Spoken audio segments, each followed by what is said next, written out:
얼마 전에 우리 한국 사회에 큰 이슈가 된 것이 있습니다. 여러분들도 한 번쯤은 들어보셨을 거예요. 일명 수저계급론이라고, 수저계급론이란 금수저 혹은 흙수저로 이야기를 하면서 태생적으로 부유하고 가진 것 많은 사람들을 금수저라고 표현을 하고, 상대적으로 그렇지 못한 사람들을 흙수저라고 표현하는 사회적인 이슈가 있었습니다. 무엇이 좋고 무엇이 나쁘다 이렇게 말하고 싶은, 저는 하고 싶지 않지만, 다만 내 능력과 내가 갖고 있는 것으로 평가받는 것이 아니라 내가 누군가의 아들이고 누군가의 딸로 인하여 평가받고 부당한 대우를 받는다고 한다면 그것은 공정하거나 정의롭지 못한 거였겠죠. 그래서 한국 사회에서는 이것이 굉장히 큰 이슈가 되었는데, 왜냐하면 그런 사회적 인식, 누군가의 아들이고 딸, 금수저고 흙수저고 이것으로 인하여 제대로 된 공의롭고 정의롭지 못한 인식들이 너무나 팽배해졌기 때문에 한국 사회에서는 큰 이슈가 되었습니다. 여러분들은 어떠십니까? 스스로 금수저라고 생각하십니까? 아니면 흙수저라고 생각하십니까? 어떻게 생각하시던 간에 아마도 저를 포함해서 많은 사람들은 금수저를 되게 좋아할 것 같아요. 나도 금수저였으면 얼마나 좋았을까? 우리 부모님께서 많은 것을 갖고 계시고 그로 인해 내가 많은 것을 누릴 수 있었다면 나는 얼마나 좋을까? 설령 내가 흙수저라도 내 자녀들에게 내가 더 좋은 것을 물려주고 싶다. 금수저를 물려주고 싶다라는 생각이 있을 것 같습니다. 저도 그렇군요. 여러분들은 어떠십니까? 만약에 여러분들 앞에 금수저와 흙수저가 놓여있으면 무엇을 잡으시겠습니까? 저는 고민도 하지 않고 금수저를 잡을 것 같아요. 너무 세속적이라고 생각하실 수도 있겠지만 그런 마음이 드는 것, 그런 생각이 드는 건 어쩔 수 없는 것 같습니다. 우리가 사는 세상은 알게 모르게 계급이 있는 것 같습니다. 알게 모르게 내가 원치 않더라도 구분지어서 살아가는 것 같아요. 어떤 모임이 있습니다. 그런데 어떤 사람은 크고 좋은 차를, 비싼 차를 타고 와요. 또 어떤 사람은 작고 저렴한 차를 타고 오죠. 그 차로 인해서 그 사람들을 대하는 태도가 달라질 수 있습니다. 또 아이를 기르신 분들은 아실 수 있겠지만 내 아이가 어떤 옷을 입고 내 아이가 어떤 학교에 다니고 내 아이가 어떤 장난감을 갖고 있냐에 따라서 그 아이에게 또 그 부모님에게 대하는 태도가 달라질 수도 있어요. 왜냐하면 사람들은 눈에 보이는 것으로 평가하고 그것에 대해 가치를 매기기 때문입니다. 그렇다면 우리가 사는 세상은 이런 세상인데 과연 우리의 신앙생활은 어떨까요? 우리가 하고 있는 이 신앙생활 가운데서도 수저론이 있을까요? 혹은 계급론이 있을까요? 안타깝게도 오늘 우리가 말씀을 읽어보니까 예수님 시대 때에도 수저론이 있었던 것 같습니다. 어제 우리 정슬기 전도사님께서 설교를 너무 잘해주셨어요. 제가 하고 싶었던 내용들을 많은 부분 언급해 주셨죠. 히브리서 저자는 굳이 멜기세덱을 끄집어냅니다. 그리고 그 멜기세덱과 예수님을 이어서 설명하죠. 왜 히브리서 저자는 멜기세덱을 끄집어내서 설교를 했을까요? 설명을 했을까요? 아마도 예수님은 흙수저였기 때문입니다. 예수님은 말씀하셨어요. 나는 길이요 진리요 생명이니 나로 말미암지 않고는 아버지께로 나갈 자가 없느니라 라고 말씀하셨어요. 그런데 이 이야기를 들은 사람들은 굉장히 의아했죠. 하나님과 사람을 연결시켜주는 존재는 이 대제사장 직분을 갖고 있는 사람이 연결해 주었고 이 대제사장 직분은 레위 지파, 레위 사람만이 감당할 수 있는 직분이었어요. 그런데 레위 지파도 아니고 레위 자손도 아니고 유다 지파로 태어났던 예수님이 하나님과 사람 사이를 연결해주는, 즉 대제사장의 직분을 감당한다고 하니까 굉장히 의아했죠. 너가 레위 지파야? 너가 레위 자손이야? 라고 의문문을 던지며 기껏해야 유다 지파가 아니냐, 그런데 무슨 제사장 직분을, 그런 역할을 한다는 것이야, 너는 잠자코 있어 라고 하면서 무시했는지도 몰라요. 사실 이스라엘에 있어서 레위 지파라는 그 직분은 굉장히 큰 특권이었죠.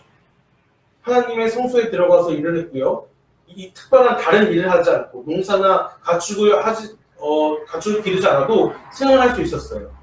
왜냐하면 사람들이 가져온 음식을 먹고 또한 그들이 준비한 것들을 누리면서 살았기 때문이죠.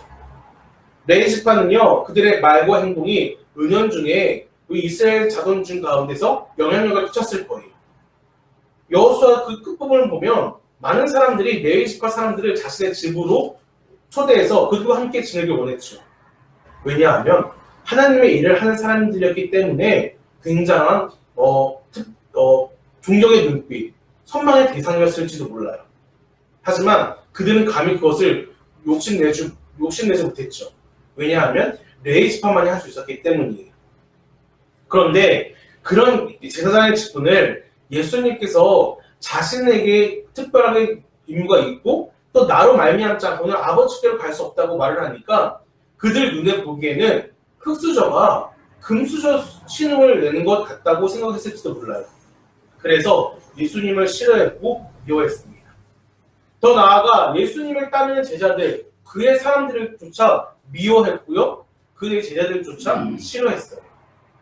아마 예수님은 그들의 계급을 타파했기 때문에 그들은 예수님을 싫어했는지도 모르겠습니다. 그런데 여러분, 앞서 말씀드렸던 것처럼 예수님은 유다 지파에 태어나셨어요. 그런데 우리는 한 가지 의문이 들죠. 왜 유다 지파에 태어나셨을까? 처음부터 레위 지파에 태어나셔서 일명 금수저를 갖고 태어나셨으며 예수님의 사역은 더 효과적일 수도 있었고 많은 사람들이 예수님을 따를 수도 있었어요. 레위 지파인 예수님이 대제사장직분을 감당하겠다라고 말을 한다면 사람들 모두는 고개를 끄덕일 수 있었겠죠. 그런데 예수님께서는 굳이 유다 지파에 태어나셨습니다. 왜 그랬을까요? 그 해답은 창세기 49장에 기록되어 있습니다. 창세기 49장은 야곱이 자신의 12명의 아들에게 유언을 한 내용이에요. 첫째 아들 르우벤부터 둘째 시므온, 셋째 레위, 넷째 유다까지 차례대로 그 순서대로 유언이 되어 있습니다. 그런데 재미있게도 첫째부터 셋째까지, 다시 말해 르우벤, 시므온, 레위는 저주를 받아요. 야곱의 그 유언 가운데 저주로 시작됩니다. 유일한 처음으로 복을 받는 사람이 누구냐면 바로 유다 지파였어요. 그래서 어떤 사람들은 예수님이 유다 지파에 태어나실 수밖에 없었던 이유를 이 창세기 49장을 들어 설명합니다. 복의 근원이신 예수님께서 저주받은 지파에서 태어나실 수 있는 것이 아니라 복을 받은 유다 지파에서, 첫 번째로 복을 받은 유다 지파에서 태어나실 수밖에 없었다라고 설명을 하죠. 저도 이 해석에 동의를 합니다. 그래서 예수님께서는 저주받은 레위 지파가 아니라 복을 받은 유다 지파에 태어나셨던 거예요. 그런데 사람들은 눈에 보이는 직분과 또한 그 눈에 보이는 계급으로 예수님을 평가했습니다. 하지만 예수님께서는 눈에 보이는 계급, 그 수저로 인해서 평가하신 것이 아니라 그 수저를 잡은 사람, 그 대상자가 누구냐에 따라서 평가하셨던 것 같아요.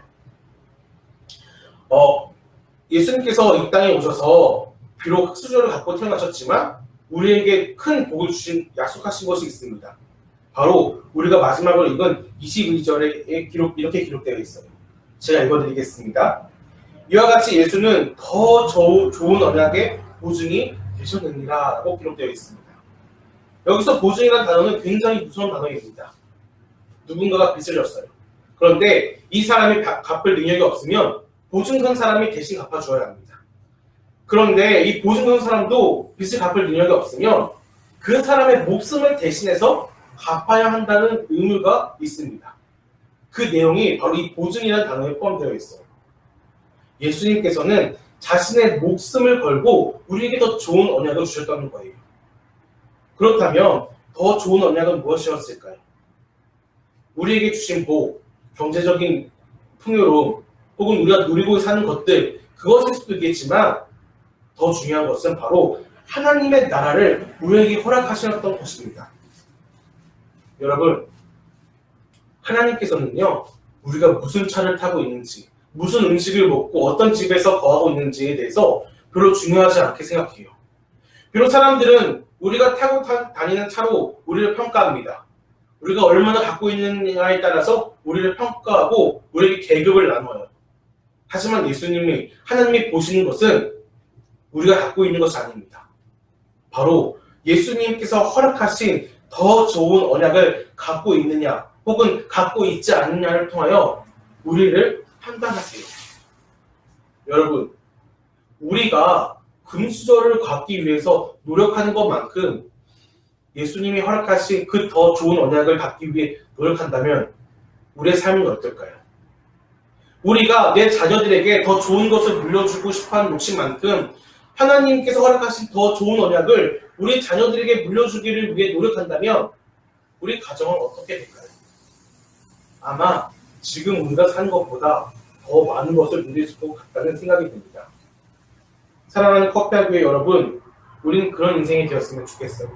눈에 보이는 그 계금돈, 눈에 보이는 수저돈을 쫓아가며 사는 것이 아니라 비록 눈에 보이진 않지만 그리고 지금 당장 나의 삶에 영향을 미치지 못하는 것 같지만 예수님이 허락하신 더 좋은 언약, 예수님이 보증하신 그 언약을 위해서 살고 쫓아서 살아가는 저와 여러분이 되었으면 좋겠습니다.